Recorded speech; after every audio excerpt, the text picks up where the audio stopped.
Welcome to Free Agency Week, the first bonus podcast of the week. We're hoping for a lot of these. Jimmy Garoppolo to the Las Vegas Raiders. Been working on Jimmy Garoppolo. Didn't really work. So I don't know what to title the show. But anyway, welcome everybody. Oh boy, you don't look amused. Dave, you don't look amused by Jimmy Garoppolo. No, I'm trying to think of like a way to like tie it into Las Vegas somehow. Like this will be for the old schoolers. Jimmy Garoppolo Towers. Okay, what is that? Yeah, you guys won't get it, but if you were cruising the strip in the 90s or earlier, you know what the Polo Towers are all about. Oh, okay.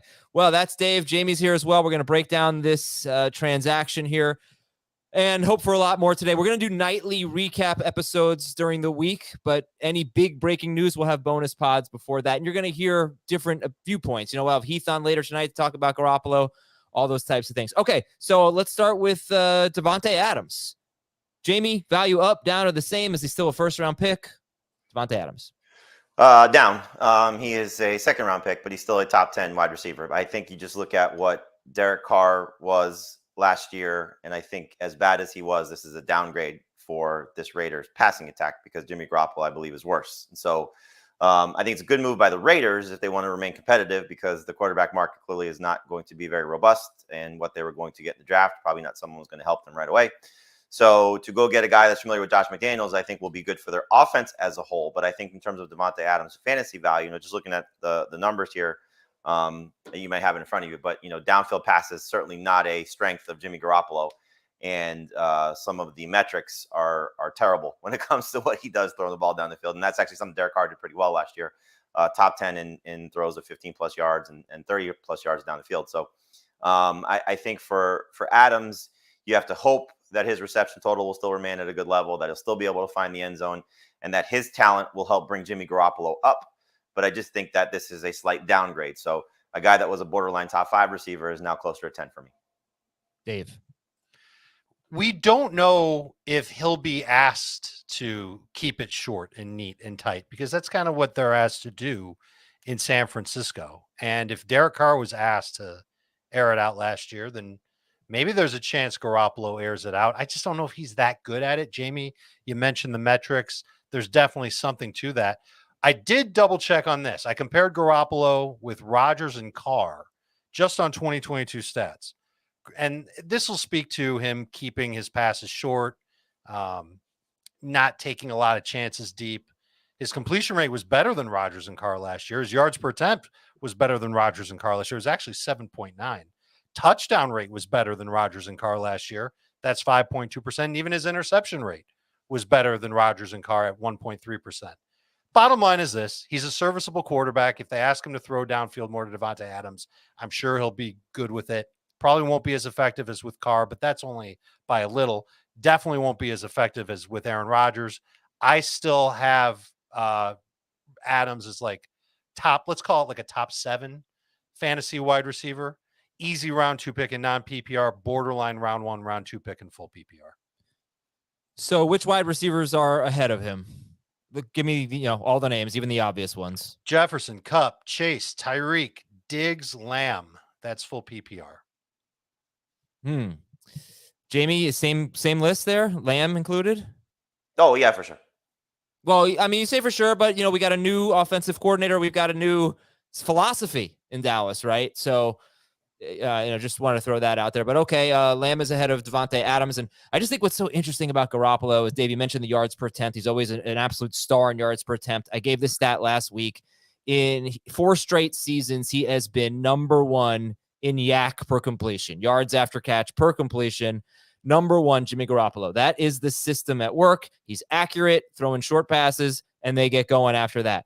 And comparing Deebo Samuel to Davante Adams, on paper, there's just no comparison.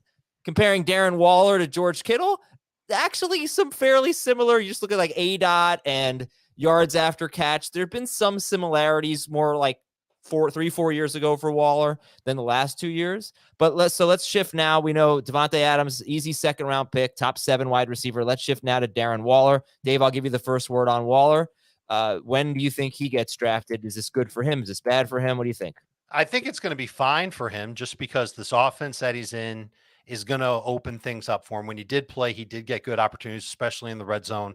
I think that Garoppolo can win with these receivers in the red zone, and Waller, provided that he stays healthy, will get his. So he remains a top 10 fantasy tight end. Where do I have him overall? I'm sorry, I'm going to need 4 more seconds.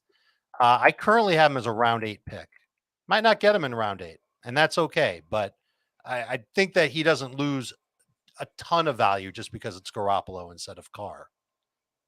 Jamie, got some comments in the chat. Kittle, because I mentioned all the yak and all the ADOT and all that stuff. Kittle is better at yak than Waller. Kittle may be the best yak tight end ever. Yeah, I mean, for sure. But first of all, yak is easier to get when you have shorter targets. And also, is that a system thing that helped Kittle? I'm not taking anything away from Kittle, but Waller was pretty good at it too. So I don't know. There's a lot here. We haven't really had a lot of guys leave San Francisco. I mean, you could say Mostert and Wilson were good last year, but they were in a system that was kind of similar. We don't know how these players are going to do away from San Francisco. So I don't know. Give me your I just want to, that as a preface here, give me your thoughts on Waller compared to Kittle. I think Waller wins slightly with this, so not to a degree where you're going to overvalue him, or at least you shouldn't. But I think that this is the type of quarterback that will help him, so a guy that's not going to challenge downfield, but is going to look at some underneath routes. Again, just looking at his history. And obviously there's still a coach and play caller in place that has gotten great success out of his tight ends. Clearly had one of the best of all time with Rob Gronkowski. So we really don't know how Waller working with Adams over the course of a full season will look, because we didn't see it last year, with Waller missing so much time. And so, the natural downgrade that he would have had last year, which may have carried over to his numbers on a per game basis, is probably something you have to look at. But I think just in terms of the quarterbacks that they were looking to get or landing on, this is probably as good a situation as you could find for him. So a guy that likes to throw to his tight ends, that likes to throw shorter routes, for a tight end that, has got still some playmaking ability, even though he's getting a little bit older and a little bit more brittle. So I think he wins slightly with this. So I don't think you're going to get Darren Waller in round 8. I think you're looking at a guy that's probably going around 6. Depending on how quickly tight ends come off the board. And that's probably where I'll end up ranking him as well. Okay, Kittle or Waller, guys? Kittle. For now, I'll take Waller just until we see what the quarterback situation looks like in San Francisco, because, if it's Purdy starting, then I think you got to like Kittle. If it's Trey Lance, we just don't know, especially if everybody's healthy there. Okay, how about real quick thoughts on Hunter Renfrow? Another guy I think who wins. Again, just looking at the situation, not somebody, again, you should overvalue, but quarterback that probably likes to throw underneath, and a receiver that's, made a living with a lot of underneath routes. Very good route runner, underrated route runner. And again, we didn't really get a chance to see the full picture of what this Raiders offense could look like over even a 10-game stretch. So good late round target. I think double-digit rounds, you want to get your hands on Hunter Renfrow in PPR. Agreed. Very well said. I've been taking a look at what Garoppolo's numbers have been over the past 3 years. I'm looking at them by year on his throws of 16+ air yards. Last year, completed 34.1% of his passes of 16+ air yards at 9.9 yards per attempt.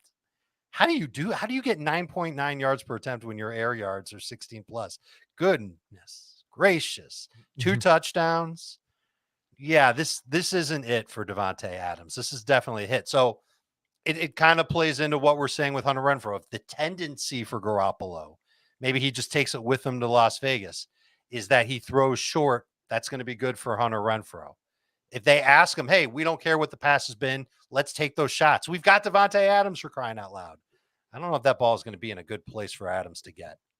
So don't love this. It kind of makes you wonder what really went down with Derek Carr to push the Raiders into this direction.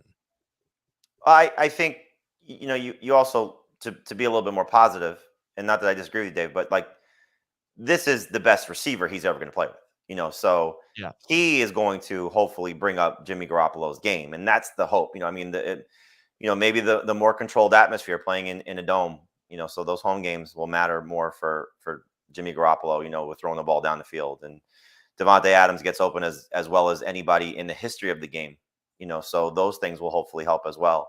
But again, you're asking a guy who's getting older to now go from, a 2-time MVP to now his, third quarterback in 3 years. And how much of it is the slippage? And, you pointed this out, Adam, on a recent show. what Adams' numbers were when Waller was there and versus Waller not being there and Renfrow not being there. Still very good, but just not the elite level player that we saw during that stretch of games when those guys were gone. And so that was the concern for Adams going into last season, was he's never shared the field with this quality of playmakers, mostly, Waller at the tight end position, but even Renfrow, what the year he was coming off of. So, I think just overall to downgrade, but the hope would be is that Davante Adams, the player, elevates the quarterback play, and maybe Garoppolo's throws downfield look a little bit better. Can I bring up another issue with Garoppolo? I would say now's the time. Yeah. 10-2-6. Those are the numbers of games missed that he's had over the past 3 seasons. And so who's the guy that's going to play when Garoppolo's out? Is it going to be somebody who we're not going to have much confidence in? Is it going to be somebody who we might have more confidence in than Garoppolo? Could it be a rookie? That's another factor, a small one that I would put on all these pass catchers, because we can't lock into Garoppolo, and maybe we don't want to lock into Garoppolo being the quarterback that's going to throw to Adams all season long. Well, they're picking what? 7? Is that I right? was going to say, I thought it was 7 or 8. Let me double check. I don't want to be wrong on this. It's So not gonna be that's going to be Levis Richardson range if you look at it right now. Well, unless Indianapolis gets handsy. Yeah. That'd be something if all 4 are gone by the time they get to 7. And that's another thing the Raiders might know, by the way. But that's another thing to consider, is if they do have a quarterback at 7, are we even talking about Garoppolo for a full season here? And do we factor that in? Because if things go south, I could see them go into the younger guy. Do we factor that in when we look at all the pass catchers? I think, Dave just brought that up, so I think that just depends on who they're getting, so, Levis and Richardson are considered the projects of the top 5 guys, and how quickly will they pick things up, and how quickly will the coaching staff want to go to? It doesn't have to mean that season goes south. It could be that they just feel that quarterback in particular is ready. So $34 million guaranteed for Garoppolo. That's easy to move on after 1 year, I'd imagine. So, it's a situation where you can see, a young player getting it quickly, and they realize, okay, this kid's ready, whether it's Richardson or Levis or whoever. Okay, let's talk. Yeah, by the way, Dave brought it up from an injury standpoint. I just wanted to bring it up from the Raiders, maybe the season's not going as they plan. Let's turn to the new guy. But so, yeah. All right. Anyway, let's talk about Josh Jacobs. Fantasy value up, down, or the same? Same for me. I think this, if they were going to go with an inexperienced quarterback, or let's say they had decided to keep Jarrett Stidham, who left to go be a backup in Denver, I would have been much more concerned. But this is, still a quarterback that I think defenses will respect to some level, at least probably on the Derek Carr level. Again, as we talked about, the fact that he's still motivated for a longer term deal, that he's only playing on the 1-year franchise tag. So I still think that is out there for him. I'm not going to overvalue Josh Jacobs based on what he did a year ago. So he's still a 2nd-round pick for me, but still in the top 10 running back range. So no change for me at all. And Garoppolo's thrown to his running backs 20% of the time. Each of the past 2 seasons, 28.3 in 2020. So it's not like he's one of those quarterbacks that only looks downfield. Obviously, a quarterback that likes to take the easy way out, simple short throws, they're going to use their running backs. So 1st and 2nd downs, Jacobs will be out there.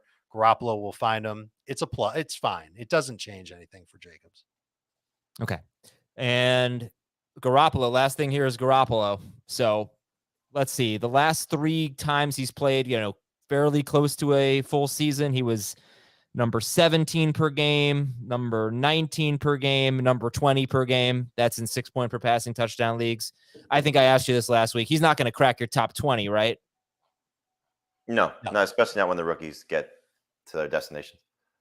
Okay, but 2 QB league, solid number 2 guy, a great number 3 guy, toward the back end, but a number 2 guy.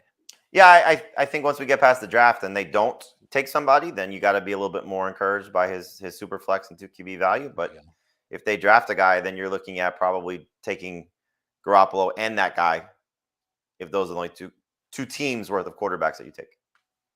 All right, good stuff, guys. This is our first bonus podcast of the day. Looks like, well, Aaron Rodgers to the Jets. Can we make it happen already? You don't want to just wrap up Robert Woods right now? Robert Woods, Sterling Shepard. Who would you guys rather have, Sterling Shepard or Robert Woods? Woods. Go ahead, Jamie. Take that one. Did you know Sterling Shepard had 10 targets in week 2 and 10 targets in week 3? I mean, he is Daniel Jones's guy. I mean, he's coming off of an Achilles and an ACL. Like Whatever. It's I feel so bad for him because he had the chance to really take that next step after what he was playing off of prior to the Achilles injury and the tears ACL. Oh my God, poor guy. I know. Yeah, it stinks. All right, guys. So we'll be with you all throughout the week with all the latest. By the way, join our bracket challenge. If you win the bracket challenge, you're in the podcast league. I've been tweeting about it. Link is in the episode description. Link is on YouTube.